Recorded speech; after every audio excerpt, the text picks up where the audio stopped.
awụsara ka gị ewu in 2024 ga-alụ tupu ewu ọ dị mma were mkpara kụọ iji ọchụrụ ka gị n'isi ga-apụọ n'ala Igbo Chineke apụọ gị ọkụ.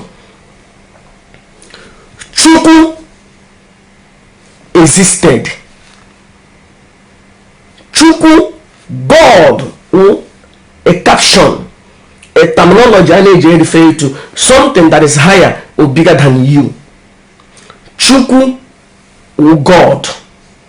Ekwerem na Chukwu, the awakening one of the Biafran people, I believe in the God Chukwu. Ekwerem na Chukwu pụrụ ihe niile. Ekwerem na Chukwu kere ndị Igbo. Ekwerem na Chukwu nyere anyị ihe niile anyị chọrọ. Ekwerem na Chukwu nyere m ndụ. Ekwerem na Chukwu nyere m nwa. Ekwerem na Chukwu nyere m nwaanyị mara mma, nwanne Maazị Nnamdi Kanu. Ekwerem na Chukwu nyere m ego. Ekwerem na Chukwu nyere m ndụ. Ekwerem na Chukwu nyere m ọfọ Amadioha. Ekwerem na Chukwu nyere m ọfọ anyanwụ. Ekwerem na Chukwu nyere m ọfọ mmiri anụmanụ n'ala Igbo. Ekwerem na Chukwu, ahụrụ m Chukwu n'anya maka Chukwu wee ndụ m.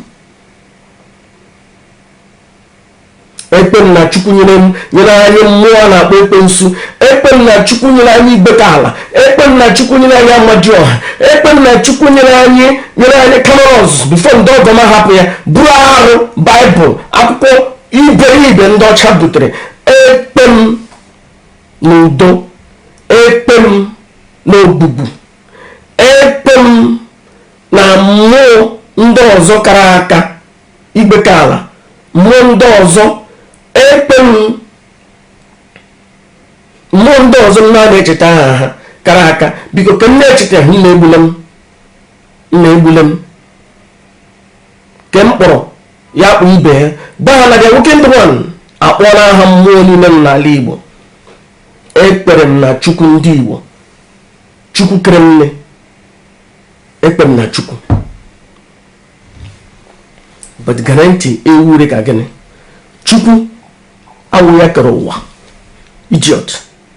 Chukwu kere naanị ndị Igbo. Chukwu ana translate ya translate. Chukwu wu Chukwu.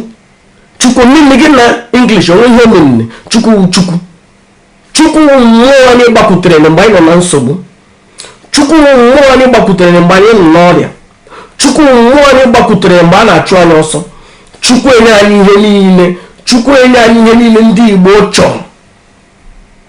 Ọ Chukwu achọghị m ịma anything kere ụwa. Achọghị m ịma.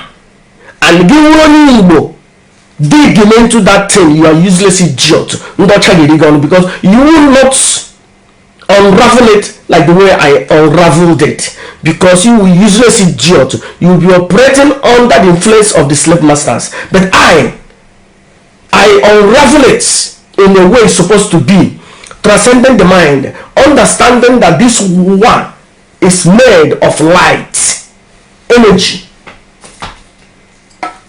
light, energy,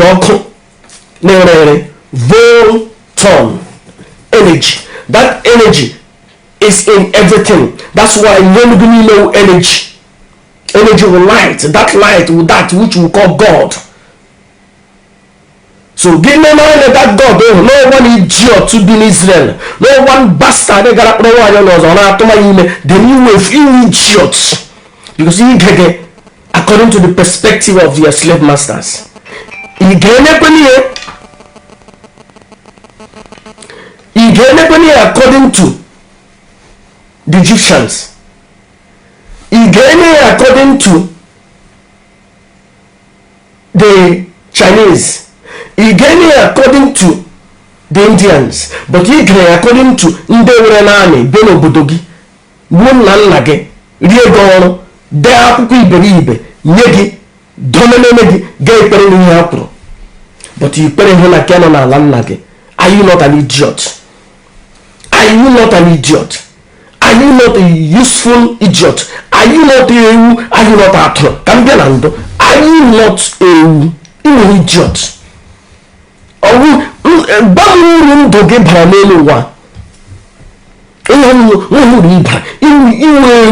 useless idiot.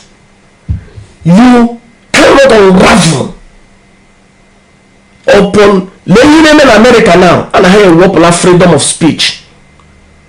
So you get what this opportunity matter before Abashishi Zonine. Are you not an idiot? Now, a fool said in his heart, there is no God. Because now people are useless. The God of the Bible was useless. The son of the God of the Bible was useless. The mother of the God of the Bible is useless. Everything in the Bible was useless. I don't just believe. I'm not Chiukwu. Believe something you think that is not there. I don't believe that I have this thing. I know it is there. I don't believe that I have Fanta or Coca-Cola or whiskey. I know it's there. Ekwerem na Chiukwu. Maka ama na Chiukwu ndị Igbo dị ndụ. Maka nna nna anyị ha 10-20 generations ago ekwuone na Chiukwu dị ndụ. Chiukwu dum. Chiukwu bụ ndụ m. Chiukwu na-enye ndụ. Ele ihe mere ndị Igbo ji gụọ nwa ha Chiukwu na-enye ndụ. Anyị agụmana Chiukwu